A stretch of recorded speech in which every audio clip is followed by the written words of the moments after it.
Bismillahirrahmanirrahim. Salam alaikum tout le monde, bienvenue pour ce podcast un peu spécial. C'est la première fois qu'on fait un format comme ça. Je suis accompagné de mon frère Hamza et de Oustad Dr Mohamed Talal Lahlou. Peut-être en mot d'introduction, une petite présentation pour ceux qui ne vous connaissent pas encore, même si à mon avis les gens qui nous regardent, ils doivent vous connaître.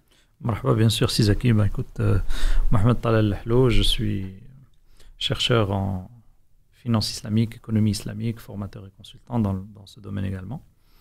Et je me suis spécialisé ces dernières années dans l'analyse des marchés financiers dans une perspective de finance islamique, qui est d'ailleurs le sujet de mon doctorat.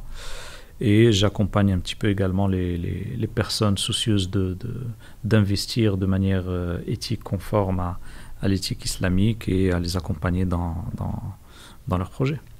Et vous êtes aussi auteur, puisque un des tout derniers ouvrages que j'ai le plaisir d'avoir en ma possession, c'est celui-ci, La crise parfaite, aurore d'une alternative économique, islamique et durable. Ça ne va pas être le sujet central de la discussion, mais il y a pas mal de références qu'on peut y faire. Moi, si j'ai vraiment voulu saisir l'opportunité de votre visite ici, c'était pour discuter avec vous, parce que c'était la première fois que j'ai vu un intervenant francophone, ça doit sûrement exister avant vous, hein, je ne dis pas que c'est vous le premier, mais qui, lorsqu'on abordait l'économie en général, vous aviez une approche plus holistique et épistémologique, avec un changement de paradigme, puisque nous, moi et Hamza, ouais, on est des marketeurs, on reviendra sur votre vision du marketing aussi, mais donc on est des marketeurs, des entrepreneurs du digital.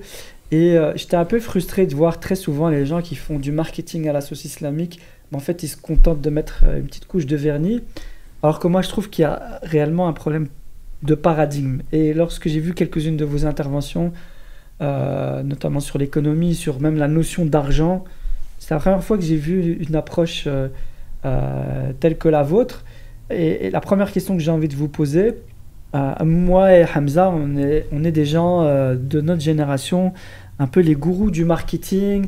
C'était les Gary Vee, dans le monde francophone, Oussama Ammar, de qui j'ai beaucoup appris plein de choses. C'était un modèle dans l'entrepreneuriat. Puis plus j'avance, plus je me dis, il y a des trucs qui ne vont pas dans ce qu'ils disent. Il y a des trucs dans la vision même de ce qu'on essaye de construire, de ce qu'on veut développer, des objectifs qu'on se donne. Ça colle pas avec ma foi. Est-ce que c'est quelque chose que vous ressentez aussi dans notre génération? Si oui, et donc je me pose la question, finalement c'est quoi notre paradigme, notre approche, quand je dis notre en tant que musulman, en tant que croyant, ce serait quoi notre approche de l'entrepreneuriat en général, surtout pour nous qui sommes des entrepreneurs du digital?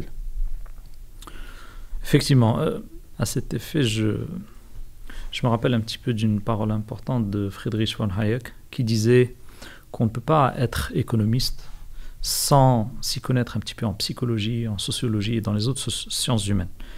D'où un petit peu cette approche holistique qui essaie un petit peu de replacer des liens qui ont été disloqués par le système éducatif moderne, qui est un système qui produit surtout des techniciens, des gens compétents, des ingénieurs, des masters, des gens qui sont compétents dans leur discipline, mais des techniciens de leur discipline. Pourquoi techniciens? Parce que ce ne sont pas des penseurs, des gens qui sont capables d'avoir une vision un petit peu globale. Ça, on le retrouve un peu plus chez les gens qui ont fait un petit peu des études de sciences sociales. Et donc aujourd'hui, ce sentiment que tu as, c'est un sentiment parfaitement compréhensible. C'est-à-dire que beaucoup de musulmans aujourd'hui, dans le domaine où ils sont dans une perspective de conciliation, dans une perspective parfois de concordisme. C'est-à-dire qu'on sent, même s'ils ne le disent pas, on sent un petit peu que notre foi est un peu un frein dans un certain nombre d'initiatives. Et donc l'idée du musulman moderne, contemporain, c'est d'essayer de briller dans sa carrière et je vais dire une phrase qui est peut-être un peu choquante, limiter les dégâts au niveau de la foi et de la pratique. Pourquoi? Parce qu'en réalité, on ne se rend pas compte, on essaie de concilier deux choses qui, en réalité, sont assez distinctes. Et quand on voit que, par exemple, il y a des choses qui sont jugées, par exemple, illicites dans le commerce, illicites dans la finance, illicites dans les relations sociales, on se dit comment on peut essayer de concilier en limitant les dégâts. Mais en réalité, il faut avoir une posture beaucoup plus proactive. Et comme ils disent les Anglais, unapologetic. C'est-à-dire, il faut juste se rendre compte qu'en réalité, ces choses-là qu'on pense être des boulets ou des freins sont en réalité une miséricorde pour l'humanité. Mais pour arriver à faire ce cheminement, il faut pouvoir comprendre d'abord sur quoi est basé ce système économique dans lequel on vit, et le marketing qui en découle, et le capitalisme qui supervise tout cela, et le libéralisme qui est le substrat philosophique de tout cela, et sur quoi est construit notre système de pensée, notre éthique, et en quoi ces deux choses-là sont dans le fond, dans leur principe, ne vont pas du tout dans la même direction.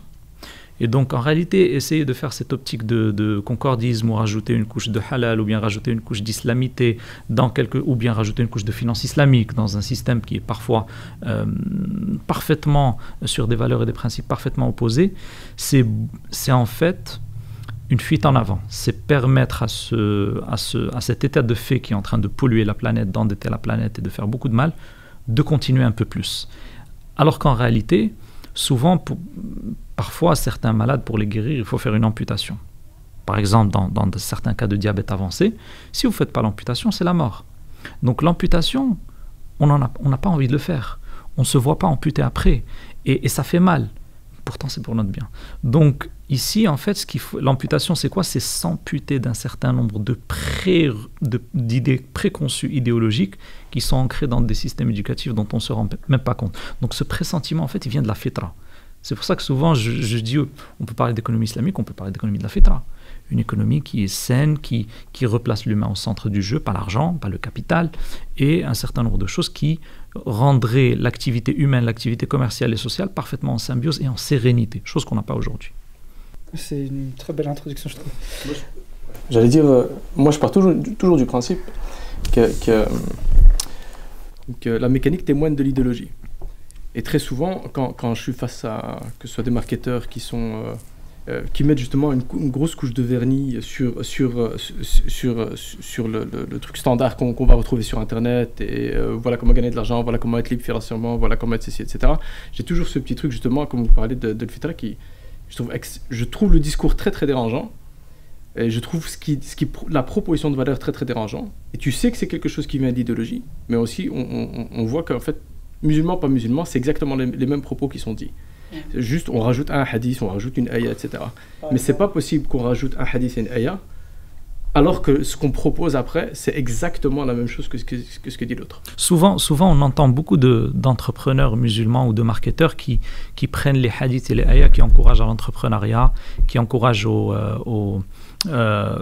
qui encouragent à être bon d'un point de vue financier, d'un point de vue commercial, lié de l'uliya khayrun min lié de soufla, par exemple, la main qui donne est meilleure que la main qui prend, etc. Mais en réalité, on voit que c'est disloqué de l'ensemble. C'est-à-dire que quand on lit, par exemple, si vous prenez tout le corpus des hadiths qui parlent de l'argent, l'argent est généralement très, très, très, très mal perçu. Mais ça ne veut pas dire qu'il faut être pauvre, non. Mais qu'est-ce qui est mal perçu en fait? C'est le fait de vouloir faire de l'argent pour l'argent, de vouloir faire de l'argent pour accumuler de l'argent, de vouloir faire de l'argent pour montrer l'argent, Qaroun, de vouloir faire de l'argent pour être le premier, tanafus, wala tanafasu. Et donc, en réalité, dans le corpus islamique, la majorité des versets et des hadiths qui parlent d'argent, c'est de manière négative. Donc quand on voit ces personnes qui veulent influencer positivement, qui veulent promouvoir l'entrepreneuriat, etc., c'est une bonne intention. Mais en réalité, ce qui est important, c'est de placer tout le corpus. Par exemple, c'est comme si vous aviez un homme qui parlait à sa femme juste avec les hadiths dans lesquels on évoque les droits des hommes. Par exemple, ou bien une femme qui parle à son époux et qui lui dit voilà les hadiths qui promeuvent les droits des femmes, etc. Ben non, c'est les deux en fait. C'est les deux, il faut tout replacer dans le contexte et les deux sont complémentaires. Et quand tu prends juste un côté sans l'autre, c'est comme les musulmans qui parlent que de miséricorde. Oui, mais on peut faire ce qu'on veut, Allah est miséricordieux, Allah pardonne, etc., etc. Ou les musulmans qui ne font que te faire peur, que parler de adab. Et en fait, c'est pas comme ça que ça se passe. Et comme disaient les savants, ces deux choses-là, c'est comme les deux ailes d'un oiseau. Tu as la miséricorde, tu as le châtiment, et l'oiseau, il peut pas aller sans les deux. Ouais. Et c'est un équilibre. Donc j'ai l'impression qu'en fait, on doit revenir peut-être au fondement, qui sont les finalités. Souvent, pour reprendre l'exemple, la finalité de eux, ce qu'ils vendent, c'est intrinsèquement soit riche pour être libre. Libre de quoi, je me pose la question, soit riche pour être heureux. Comme si la promesse absolue, c'était d'être heureux, c'était le plaisir, c'était Et peut-être que parfois il faut revenir vers la finalité même, et on peut peut-être les rappeler. Quelles sont les finalités de notre présence ici, même moi en tant qu'entrepreneur, dans la vie d'un musulman? Ça ne vient pas de nulle part, cette question de sois riche pour être libre, sois riche pour être heureux. Ça vient enfin, qu'on l'ait étudié ou pas, en tout cas le système le diffuse. Le système capitaliste le diffuse. C'est-à-dire que aujourd'hui, si vous étudiez de l'économie, on vous dit que l'objectif d'abord l'agent économique, pas l'humain. L'humain, c'est un agent économique, c'est un consommateur-producteur. Donc toute la dimension humaine, spirituelle et sociale est un peu mise de côté. Ce qu'il faut faire, c'est consommer et produire. Donc, toute la dimension de l'agent économique, son objectif, c'est de maximiser l'utilité. On étudie beaucoup ça en microéconomie. L'utilité, c'est quoi? C'est une somme de plaisir, telle que définie par Jérémy Bentham, par exemple. Donc, en fait, le plaisir, il se mesure par quoi? Par sa duplicabilité, par son coût, par l'intensité, et donc c'est purement matériel. Donc, en réalité, moi, ce que j'essaie de faire dans tous mes travaux, c'est de connecter ces sentiments qu'on a, mais qu'on trouve bizarres, avec leur fondement idéologique, avec leur fondement philosophique. Quand on les connecte, on voit qu'en fait le puzzle il fait du sens. En réalité, on se rend compte qu'un capitaliste pur n'a aucune limite. Un utilitariste pur n'a aucune limite. S'il s'agit de larguer une bombe qui va tuer 100 000 personnes d'un coup pour le bien-être de 100 millions de personnes, il n'y a aucun problème. Même si dans les 100 000, il y a des handicapés, des femmes, des enfants, des vieux et même des hommes. D'ailleurs, même les hommes innocents sont victimes. Donc, à partir de là, un utilitariste, un capitaliste, mais ça l'agent économique de nos jours, enfin l'agent économique au sens de ce que disent les économistes, mais pour moi l'être humain de nos jours l'ignore, il ne connaît pas cette connexion idéologique, philosophique avec son comportement. Sois riche, il faut accumuler, il faut que au Maroc par exemple, il y a une expression très répandue chez les jeunes, c'est il faut sauver. Genre, il faut sauver les meubles et pas être comme ses parents, avoir une situation beaucoup mieux, etc., etc. Donc, la finalité devient matérielle. Et ensuite, soit pour être heureux, le bonheur est encore une fois associé au matériel. Donc, en fait, on a la liberté, elle est associée au matériel, le bonheur est associé au matériel. Donc, en fait, on réduit cet humain à sa dimension matérielle. Donc, pas de spirituel. Il n'y a pas aime pour autrui ce que tu aimes pour toi-même. Ça ne se mesure pas matériellement, ça. Donc, on écarte. Le qana'a, par exemple, la pudeur, un truc très de base, la pudeur. On est dans les réseaux sociaux, la pudeur, ça manque beaucoup aujourd'hui. Donc la pudeur, c'est quelque chose qui ne se mesure pas d'un point de vue matériel, donc on écarte. La pudeur, ça ne rapporte pas d'argent, donc on écarte. La générosité, ça n'apporte pas d'argent, donc on écarte. Et donc à partir de là, les finalités deviennent purement matérielles. Et quand les finalités deviennent purement matérielles, on devient dangereux.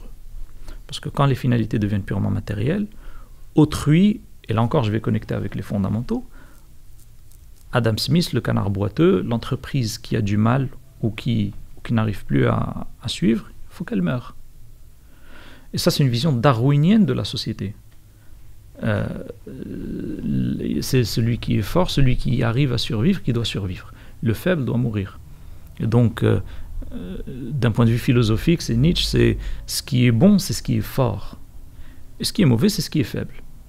Et là, on se rappelle Pascal. N'ayant pu faire que ce qui fut juste fut fort, nous fîmes que ce qui fut fort fut juste. Nietzsche a mis en place ce que Pascal a bien anticipé.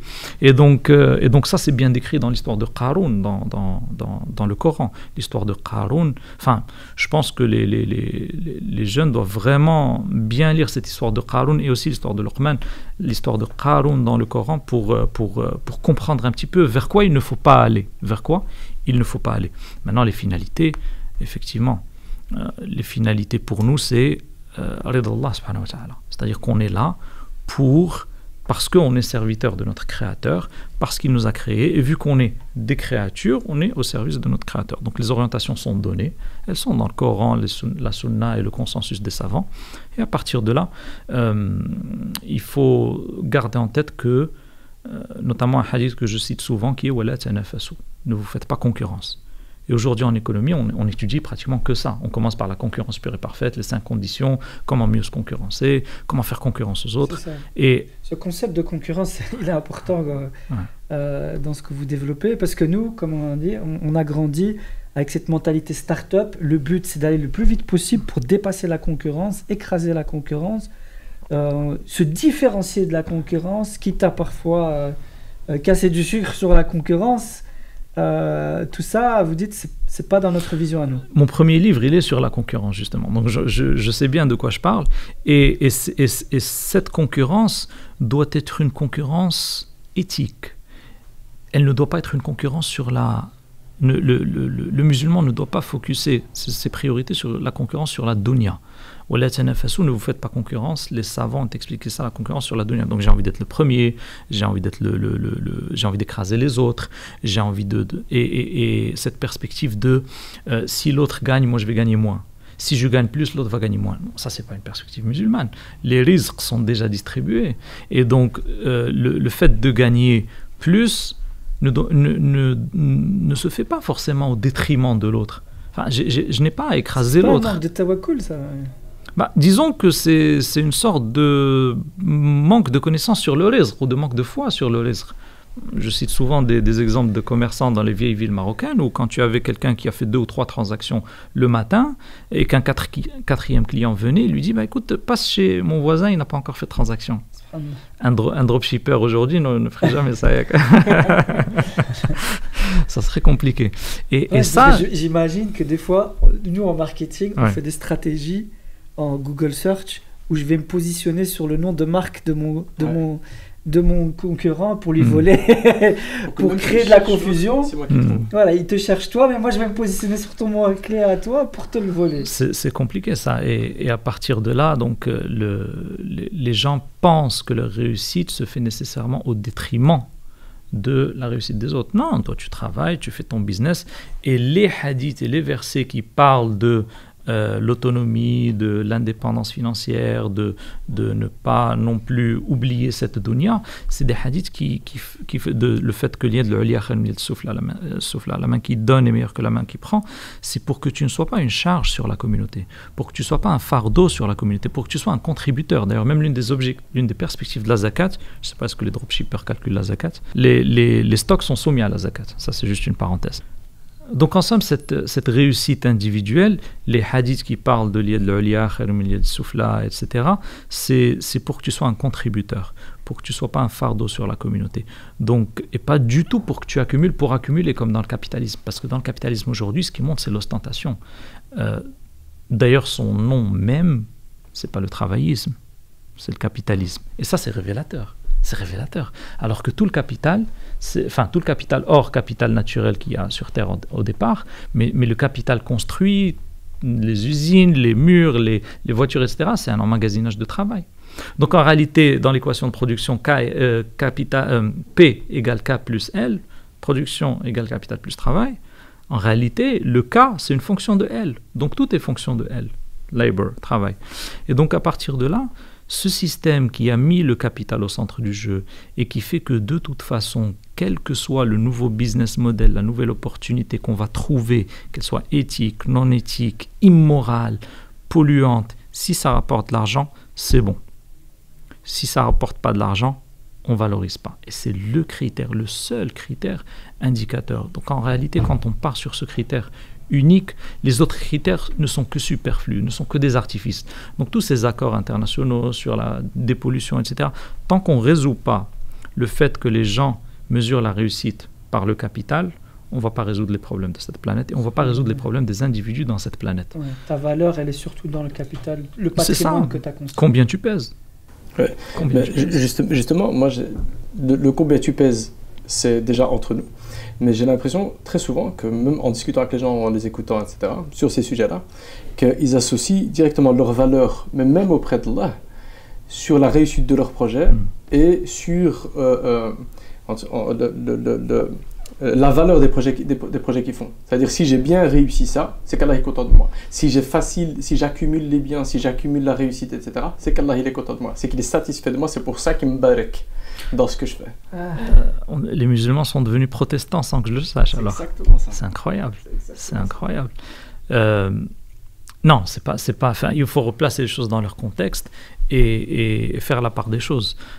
Tu peux accumuler un maximum de biens si tu es avare, si tu ne donnes pas, si tu ne fais pas d'efforts dans la communauté, si tu, ça va se retourner contre toi. D'ailleurs, le hisab, les comptes du jour du jugement sont beaucoup plus longs pour la personne qui est riche que pour la personne qui est pauvre. Donc ça, c'est une évidence. Donc à partir de là, il faut vraiment garder en tête que si développement des actifs il y a, c'est vraiment pour atteindre une certaine autonomie et pour contribuer à la communauté, et que l'objectif ultime, c'est la satisfaction d'Allah. Si l'objectif ultime, c'est la satisfaction d'Allah, on se le rappelle dans chaque transaction.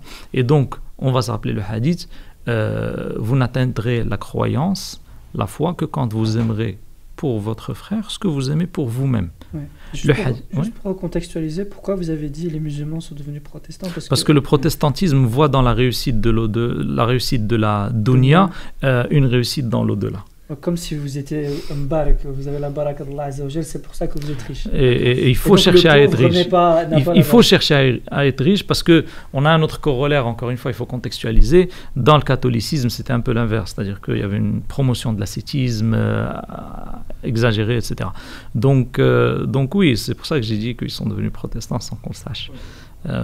Mais là, justement, si on se rappelle de la darar wa la dirar, donc ne fais pas de mal et n'aime pas qu'on te fasse du mal, vous n'atteindrez la foi que quand vous aimerez à votre frère ce que vous aimez pour vous-même, etc. Si tu arrives à placer ça dans ton cahier des charges de site web, de projet, d'entreprise, ça ira comme sur des roulettes, Inch'Allah. Comment on fait ça, par exemple? Eh bien, écoute, par exemple, quand tu as un produit et que tu sais que c'est de la camelote, et que tu le vends comme étant un produit qui n'est pas de la camelote, sache que tu n'aimes pas à ton prochain ce que tu aimerais qu'on te fasse à toi, parce que tu n'aimerais pas qu'on te fasse là. Tu vois, si c'est un produit qui est de la camelote, il faut le pricer comme étant de la camelote, il faut le dire. Le prophète sallallahu alayhi wa sallam a dit dans un hadith très important, al-bay'ani bil khiyari ma lam yatafaraqa fa in sadaqa wa bayyana burika lahuma fi bay'ihima wa in kadhaba wa katama muhiqat barakat bay'ihima. Donc l'acheteur et le vendeur ont le choix d'annuler la transaction tant qu'ils ne se sont pas séparés. S'ils ont été intègres, honnêtes et transparents, il y aura la baraka dans leur transaction. Et s'ils ont été cachotiers et menteurs, la baraka sera enlevée de leur transaction. Et quand on enlève la baraka, on a des problèmes après, des problèmes d'éducation, de santé, d'enfants. Et tu peux trouver quelqu'un qui gagne 3 000 euros, qui arrive à épargner 500 euros à la fin du mois, et quelqu'un qui en gagne 30 000 et qui est endetté. Et donc, il ne faut pas exagérer en langage marketing, il ne faut pas exagérer la valeur perçue du produit.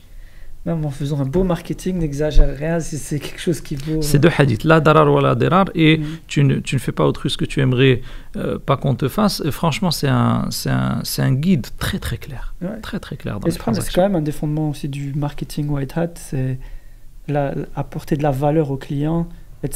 Au plus tu apportes de la valeur au client, au plus ça te revient quelque part.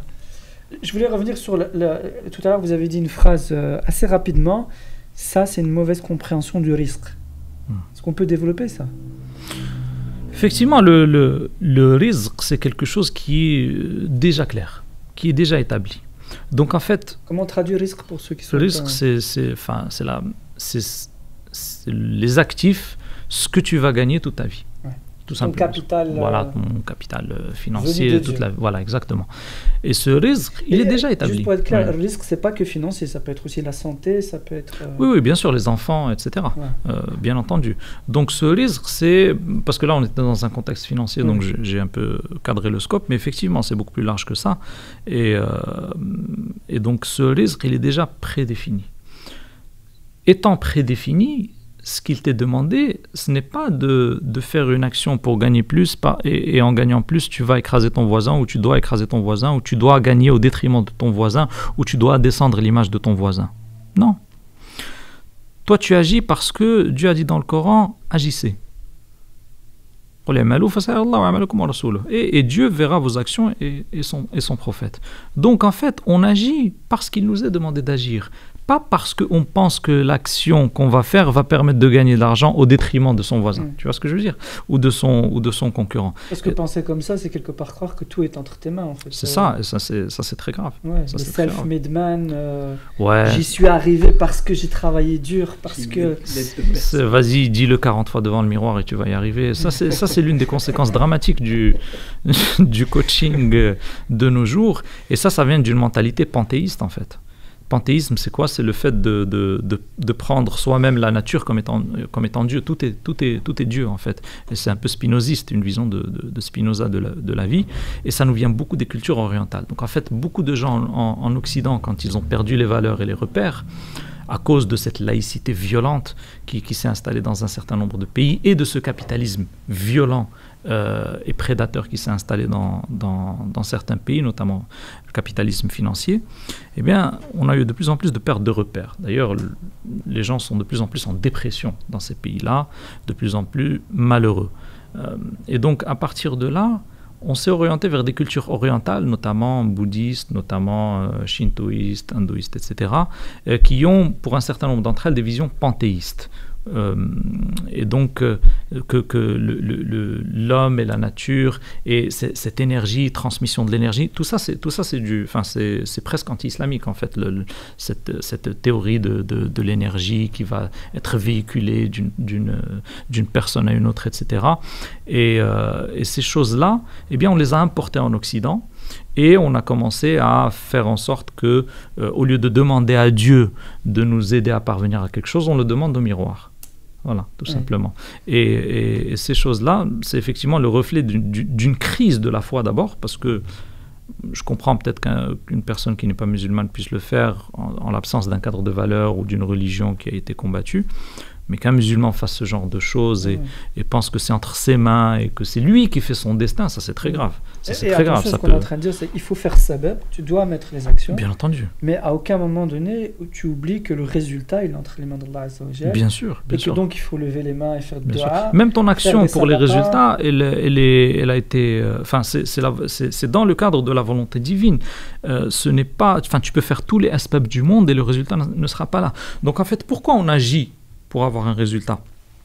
On agit parce qu'il nous est demandé d'agir. Par contre, le résultat, on ne le connaît pas.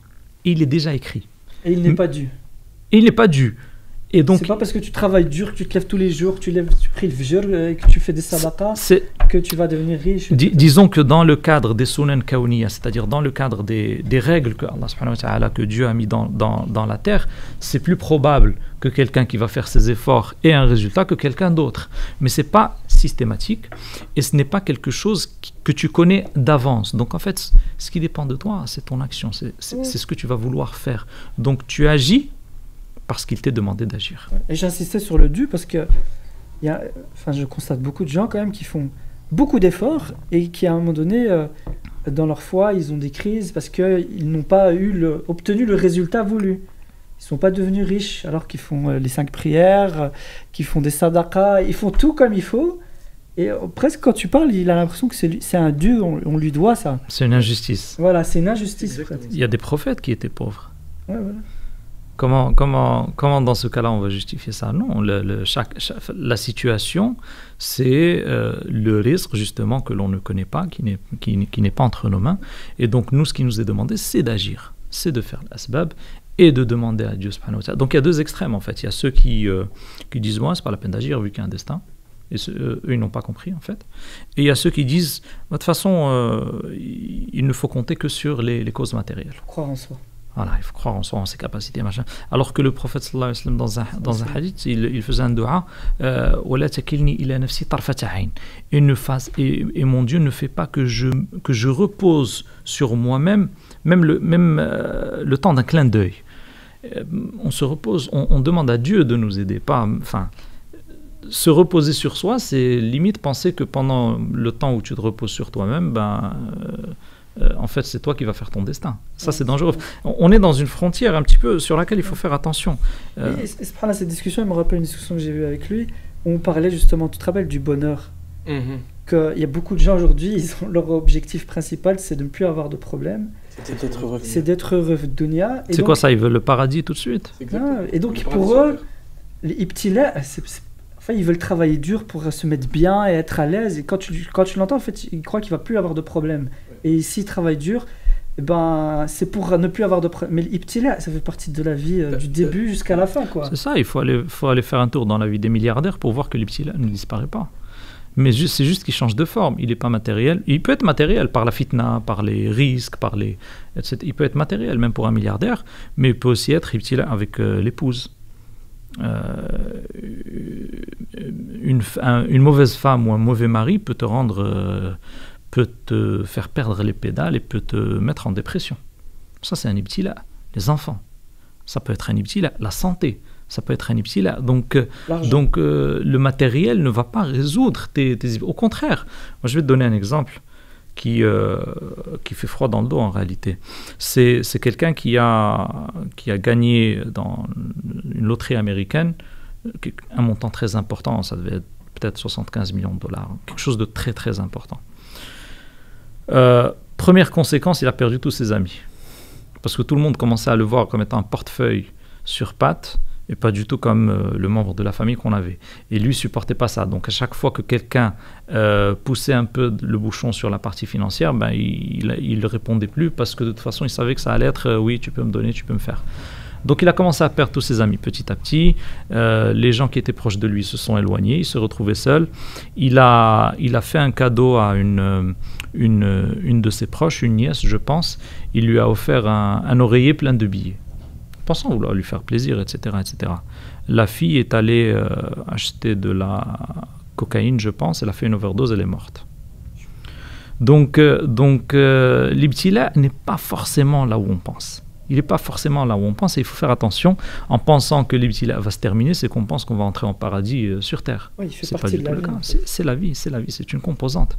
Et c'est pour ça qu'en fait, en réalité, il faut toujours être dans cette démarche de aimer son prochain, vouloir à son prochain ce qu'on voudrait pour soi-même, vouloir à son frère ce qu'on voudrait pour soi-même, et faire du bien. Le hadith dans lequel on a si le jour du jugement advient et que l'un d'entre vous a un plan dans sa main, qu'il le plante. Mais c'est le jour du jugement. Mais c'est la perspective, c'est le modèle en fait. C'est-à-dire que, vous savez, il y a un exemple que me raconte mon père, Hafidallah, sur... c'est quelqu'un qui avait son fils avec lui et il lui disait, tu sais, ils sont partis au cimetière, il lui dit, tu sais, tous ceux-là sont morts, ils avaient encore des choses à faire. Donc même les choses qu'on doit faire, les tâches, les missions, etc., ça se termine pas. Ça se termine pas. Comment on concilie ça avec la recherche de rida, de la satisfaction d'Allah Azza wa Jal? De rida, pas de riba. De rida. Ah De rida. La recherche de la satisfaction d'Allah Azza wa Jal et cette vie d'entrepreneur où on nous apprend qu'un entrepreneur, c'est tamara, c'est du travail. C'est une machine. Tu dois pratiquement sacrifier tout dans ta vie, en tout cas les premières années. Celui qui croit que l'entrepreneuriat, ça va être un long fleuve tranquille, non, il faut y aller. C'est comme si on disait en fait que tu es sûr que tu vas vivre 10 ans, donc sacrifie les 5 premières années pour être bien les 5 secondes années. En fait, non. Les 5 premières années, tu dois quand même faire tes prières, avoir du temps pour ta famille, avoir du temps pour toi-même. Le hadith, c'est وَلِنَفْسِكَ عَلَيْكَ حَقٌّ وَلِرَبِّكَ عَلَيْكَ حَقٌّ وَلِنَفْسِكَ عَلَيْكَ حَقٌّ وَلِزَوْجِكَ عَلَيْكَ حَقٌّ. Donc en réalité, tu as un devoir envers Dieu, tu as un devoir envers ton épouse, tu as un devoir envers ta santé, ton corps. Et donc à partir de là, ça c'est des composantes qui sont de toute façon incompressibles. Après, tu vois, le temps que tu peux consacrer à cette vie entrepreneuriale, ça varie d'une personne à l'autre, l'efficacité varie d'une personne à l'autre, mais sacrifier tout ça, c'est comme si tu t'es garanti de vivre 5 ans au moins, tu vas vivre les 5 premières années, ensuite on verra. Et si tu décèdes, quelles étaient les actions avec lesquelles tu vas rencontrer Dieu? Comment on concilie ça avec l'ambition? C'est pas incompatible. L'ambition, c'est justement, ça doit pas être une ambition concurrentielle ou de dunya. Ça doit être une ambition de iffa. Iffa, c'est le fait de ne pas être dépendant de quelqu'un d'autre, de pourvoir à sa famille, à ses parents, à sa femme, à ses enfants, de manière assez suffisante. Et pourquoi pas, de temps en temps, pouvoir faire de bonnes actions, qu'elles soient, si on n'a pas l'argent pour faire les bonnes actions, on peut donner du temps physiquement à des associations, etc., aider les pauvres. Et donc, ça, c'est des choses qui, à mon sens, sont incompressibles. Et dans un cadre de IFA, mais l'ambition ne nous interdit pas. Enfin, c'est pas interdit d'être ambitieux. On a envie de progresser. Et l'ambition, l'un des grands moteurs de l'ambition, dans ma perspective, c'est le fait de vouloir que la communauté sorte son nez de l'eau, en fait. Et ça, c'est un gros moteur d'ambition, à mon sens. C'est-à-dire que, pour moi, c'est collectif. C'est collectif. C'est collectif. Ibn Khaldoun disait dans le prolégomène, l'introduction, le Muqaddima, il disait que de toute façon, il faut observer l'humain comme étant un tout, pas du tout voir les individus. Or, le capitalisme libéral ou le capitalisme étatique est un système qui atomise la société et qui veut que chacun vive de son côté, chacun consomme de son côté, chacun produit de son côté. C'est pour ça qu'aujourd'hui les tribus ça n'existe plus, les communautés ça n'existe quasiment plus, les familles sont disloquées, on a plus de 50% de divorces, chacun vit de son côté. Et pour le capitalisme c'est bien, on vend 2 frigos, on vend 2 voitures, on vend 2 maisons, on vend 2 machines à laver. C'est mieux pour le capitalisme de disloquer la société. Et en plus, quand on fait cohésion, on a un peu plus de présence et de prestance dans la société.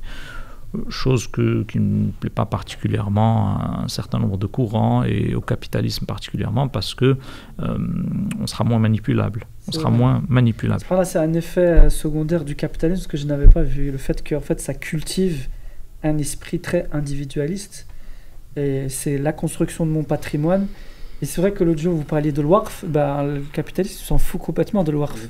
J'ai bien l'impression que le Waqf, justement, c'est un concept qui va combattre cet aspect-là individualiste. En fait, c'est comme si tu faisais un business, mais dont l'usufruit ne t'appartient pas, appartient à la communauté. Peut-être pour rappeler, un Waqf, c'est vraiment un capital, un asset dont les bénéfices reviennent à la collectivité. C'est ça. Il n'est pas la propriété d'une personne, il est la propriété de la localité. Il ne peut pas être hérité, vendu, etc. Tu l'immobilises et son usufruit revient à une communauté que tu as désignée, que ce soit les orphelins, les personnes atteintes d'un certain cancer, etc. Tu désignes le bénéficiaire et on ne change pas ce bénéficiaire. Un exemple de WARF, ce serait un bâtiment qu'on met en location. En location, une terre qu'on met en agriculture, un puits, etc. etc. Okay. Parce qu'on a cité une terre qu'on peut mettre en location, un immeuble, etc. Mais est-ce qu'un business, par exemple une agence de communication, un e-com, etc., ça peut aussi être un WARF? Bien sûr. Le WARF peut être un business dont l'usufruit, les dividendes vont revenir à une cause précise, qu'elle soit médiatique, éducative, sanitaire. Tout à fait, c'est quelque chose qui est tout à fait envisageable. On avait des waqf monétaires à Fès, c'est-à-dire qu'on avait un waqf qui était de la monnaie. Et cette monnaie était prêtée pour les personnes qui avaient envie de se marier, par exemple, ou envie de faire quelque chose, et ils la remboursaient plus tard. Sans intérêt, bien sûr. J'aimerais bien revenir sur la vision que vous avez du marketing. Je vous ai entendu dire, le marketing, pour moi, les marketeurs sont parmi les gens qui causent le plus de tort.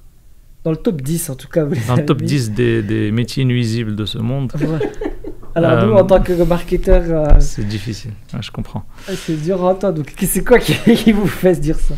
Peut-être que les banquiers et les usuriers sont pires que vous, ça c'est une évidence. mais ce que je veux dire, c'est que le marketeur, c'est quelqu'un qu'on met dans un poste et à qui on dit « fais-moi augmenter mon chiffre d'affaires ». C'est vrai que c'est la promesse qu'on vend à chaque fois. Donc, c'est ça. Quand je me positionne auprès de quelqu'un, je dis moi je suis le gars qui est capable de doubler ton chiffre d'affaires. C'est ça. Donc, ils sont où les hadiths de tu aimeras à ton prochain ce que tu aimes à ton frère, tu vas être transparent dans ta vente et intégré honnête. Et un autre hadith d'ailleurs, rahimallahu abdan samhan idha ba'a samhan idha ishtara samhan idha iqtada, que Dieu ait la miséricorde sur quelqu'un qui est pardonneur et souple quand il vend, samh, c'est-à-dire le fait d'être pardonneur, miséricordieux quand il vend, idha ba'a samhan idha ishtara, quand il achète, samhan idha iqtada, quand il demande à récupérer sa dette, qui lui revient de droit. Donc on a une certaine clémence. Et donc le marketeur, on lui dit, tu m'augmentes le chiffre d'affaires. Donc si l'augmentation du chiffre d'affaires passe par des publicités immorales, passe par un buzz basé sur un mensonge, passe par le fait d'enjoliver un produit qui est de la camelote, passe par du marketing qui n'est pas éthique et qui ne respecte pas les règles du halal et du haram, si le buzz passe par le fait de faire perdre plus de temps aux gens, passe par de la tromperie, tant que c'est légal, parce que attention, il faut faire le droit n'est pas forcément éthique. Ouais. Un très grand juriste disait le droit n'a pas vocation à être éthique. C'est deux aspects différents. Donc quelque chose peut être légal et pas du tout éthique. On a par exemple de très très grandes sociétés qui sont fiscalement domiciliées hors du pays où ils font quasiment tout le chiffre d'affaires. C'est légal. Ils font des choses qui sont parfois... par exemple, dans les années 70, les compagnies de cigarettes faisaient de la publicité pour leurs cigarettes. C'était pas éthique, mais c'était légal. Et donc, à partir de là, ce qui est légal, ce qui va vous être permis de faire dans votre site de e-commerce, dans votre site de dropshipping, dans votre site de... Attention, dans le dropshipping, il y a du halal et du haram, il faut une distinction. Ce qui va vous être permis de faire dans votre projet pour lequel vous faites du marketing peut être légal et non éthique, voire illicite d'un point de vue shariatique, c'est-à-dire haram. Donc c'est pas parce que c'est légal ou parce qu'il y a un vide juridique qu'on le fait. Non, ces hadiths sont là pour nous donner un cadre moral qui permet de nous cadrer, même s'il n'y a pas de loi qui régit cela. Et donc on est clément quand on vend, on est clément quand on achète, on est clément quand on veut récupérer sa dette, on est transparent quand on vend, on montre un cahier des charges qui n'est pas 48 000 pages écrites en petit avec des astérisques insérés partout. On montre des choses qui sont transparentes et si on veut faire signer un contrat à quelqu'un, on ne fait pas en sorte de manière volontairement exprès pour que le contrat soit écrit en petit avec beaucoup de pages et les articles qui peuvent être un petit peu contraignants, éparpillés. Non. On fait quelque chose qui est transparent. Quand on veut faire signer quelque chose à quelqu'un, on fait un document qui est lisible, qu'on va vouloir qu'il lise, qu'on est prêt qu'il lise, etc., etc. Et ça, c'est des choses qui sont légales, mais qui ne sont pas éthiques. Je comprends.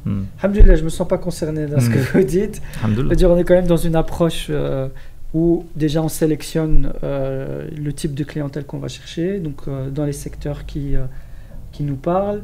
Dans un marketing, ce qu'on appelle du white hat, c'est-à-dire propre, avec des stratégies marketing. J'ai l'impression que c'est beaucoup plus dans le contenu de ce que tu fais que dans les c'est stratégies. Ça, par exemple, des campagnes marketing qui vont vous pousser à vouloir imiter telle star, telle célébrité, à vouloir vous montrer sous un certain jour, à vouloir attiser les passions en réalité, parce que ce qui fait le plus vendre, c'est les passions.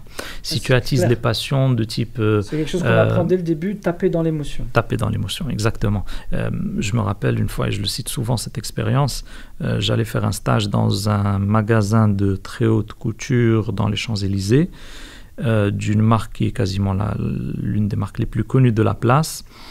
Et quand la formatrice des stagiaires discutait avec nous, elle nous disait c'est pas tant la qualité du sac ou du vêtement ou de l'objet que vous allez vendre qui importe, c'est pas tant les fonctionnalités, mais vendez aux clients du rêve. Oui. Donc on est vraiment dans ce marketing de l'émotion, des passions, qui va attiser des choses qui sont irrationnelles chez l'être humain, et on sait bien que les passions sont plus puissantes que la raison. C'est un moteur qui est beaucoup plus puissant. Quand on est sous le joug de l'amour, de la haine, de la peur, de passions comme celle-ci, on perd un petit peu les pédales et on n'agit pas forcément de manière rationnelle. C'est ce qu'on appelle souvent, par exemple, dans le domaine des achats, les achats compulsifs, ou bien les crimes passionnels. Quand on est sous le joug d'une passion et qu'on commet un crime, on appelle ça les crimes passionnels, par exemple. Et donc ce genre de choses, c'est ce que les marketeurs cherchent souvent à attiser chez le consommateur. Et donc le marketing aujourd'hui est beaucoup plus basé sur le rêve, le storytelling, le fait de ressembler à des idoles, des icônes, etc. Beaucoup plus que sur l'utilité d'un objet, les fonctionnalités d'un objet, etc. J'allais y venir justement, cette question de l'utilité. Parce que finalement, des fois en marketing, ce qu'on essaie de faire, c'est créer un besoin pour un objet. Hier, tu n'y pensais même pas, Et aujourd'hui, tu meurs d'envie de l'avoir, alors que ça n'a aucune utilité dans ta vie. Mais on a réussi à le positionner, à créer un branding, à lier ça, comme vous avez dit, à une image de marque de certaines personnes qui, aujourd'hui, ils veulent tous l'avoir. Je pensais notamment, tu as vu le buzz de la gourde aux États-Unis d'un coup. Il y a une maison qui a brûlé, et le seul truc qui n'a pas brûlé dans cette maison, c'est cette gourde. Et tout le monde voulait d'un coup cette gourde, etc. Il n'y a pas de besoin, il n'y a rien. Et cette question de l'utilité, à quel point elle est centrale dans la vision qu'on a, est-ce que c'est un problème de vendre des trucs et de faire tout un marketing et de me faire beaucoup d'argent sur des choses que les gens n'ont franchement pas besoin? Là, on est vraiment entre la... Enfin, on n'est pas du tout dans la sphère du halal-haram. Maintenant, on est beaucoup dans la sphère de l'éthique, de vouloir à son prochain ce qu'on aimerait à soi-même, de vouloir à son frère ce qu'on aimerait à soi-même. On est beaucoup plus dans cette sphère-là, dans le mustahab, dans là où on aimerait se positionner en tant que communauté, en tant que groupe plutôt que dans le halal haram. Et sur ça, je pense que de toute façon, vu qu'on est dans une société de la mode, une société post-moderne où les idéaux changent tous les 6 mois, où les objectifs changent tous les 6 mois, où les valeurs changent tous les 6 mois, où les lois changent tous les 6 mois. Et donc tout est fluide, tout est mouvant en fait, il n'y a plus de référentiel. Donc en fait les gens, c'est tout à fait normal qu'il y ait des besoins nouveaux à chaque fois, chaque mois, chaque 2 mois, vous avez de nouveaux besoins. Et donc les gens agissent comme ça sans aucune espèce d'objectif clair. Et ça c'est le top pour le capitalisme, c'est-à-dire des gens qui ne sont pas ancrés sur un référentiel donné, et donc que chaque vague va mouvoir tel que le veut la mode, tel que le veut. Tantôt la mode c'est taille haute, ensuite on va revenir à taille basse, ensuite on refait taille haute, ensuite on refait taille basse. Tantôt c'est les pattes d'éléphant, on enlève les pattes d'éléphant, on refait les pattes d'éléphant, on renlève les pattes d'éléphant et on refait les pattes d'éléphant.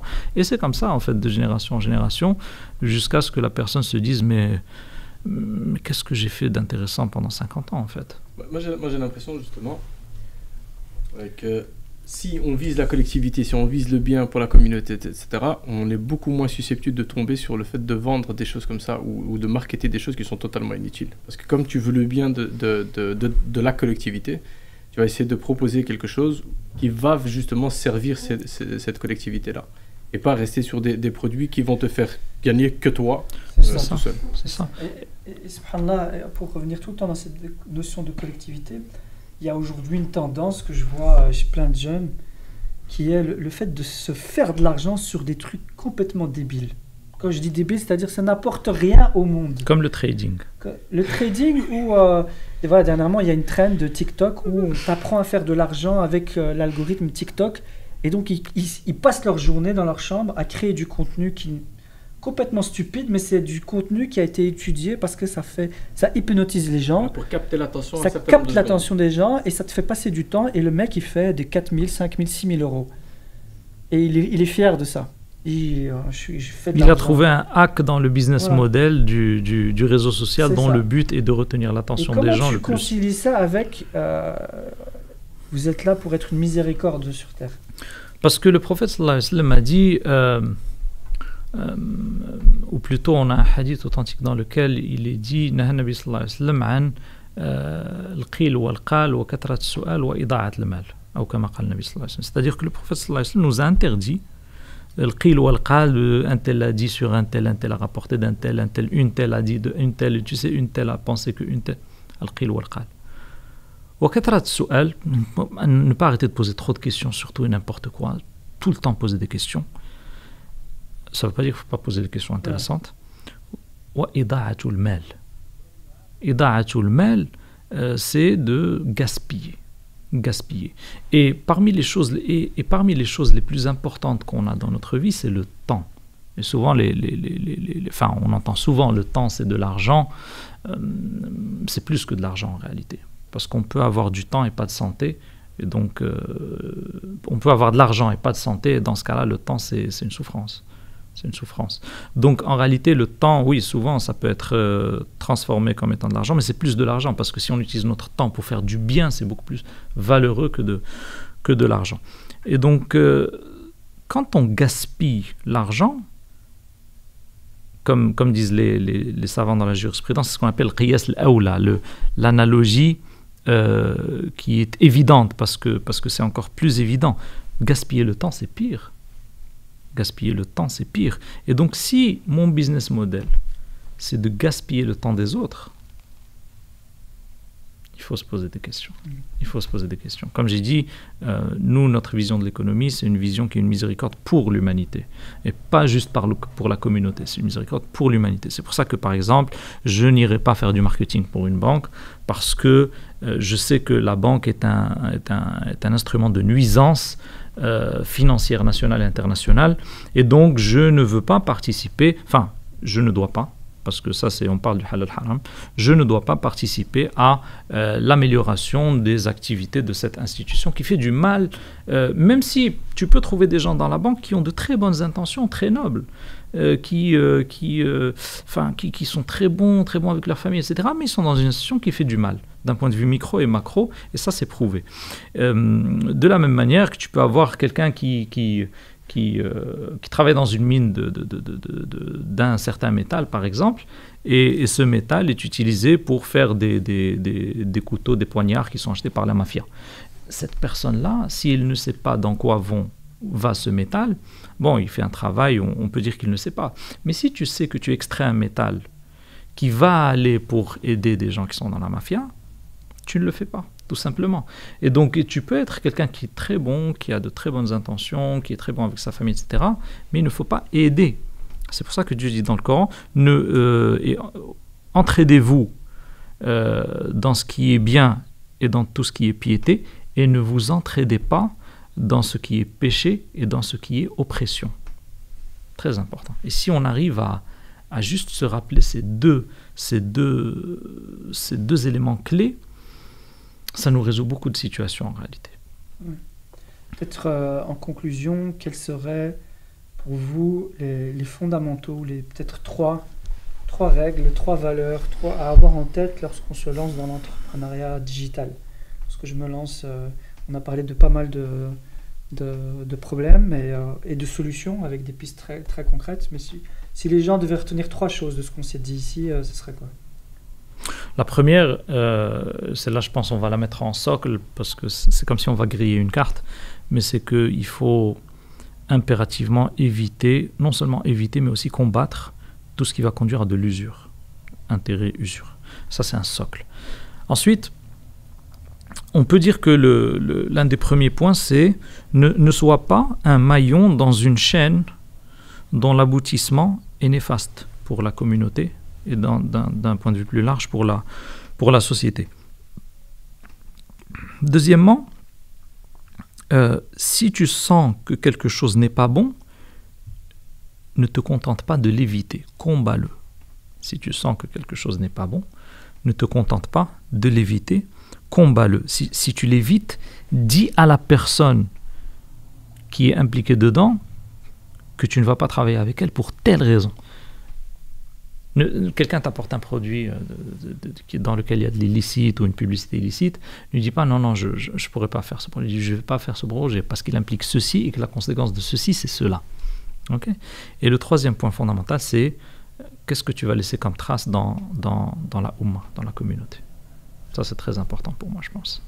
Les valeurs, on les a mentionnées dans les 4 hadiths, les 4 hadiths dont on a parlé dans cette discussion sont pour moi plutôt seront un cadre fondamental qui va régir justement ces opérations. Les 4, on peut les reciter? C'était la darar wa la dirar, la yuminu ahadukum hatta yuhibba li akhihi ma yuhibbu li nafsihi, al bay'ani bil khiyar, et aussi rahimallahu abdan rajulan samhan idha ba'a samhan idha ishtara samhan idha iqtada. On les avait traduits durant la. Okay. Ouais. Jazakallahu khairan. Yak, marhaba. Barakallahu fikoum. Et je rappelle donc la sortie du dernier livre de Oustad, La crise parfaite, aurore d'une alternative économique, islamique et durable. Salam alaikum. Alaikum salam.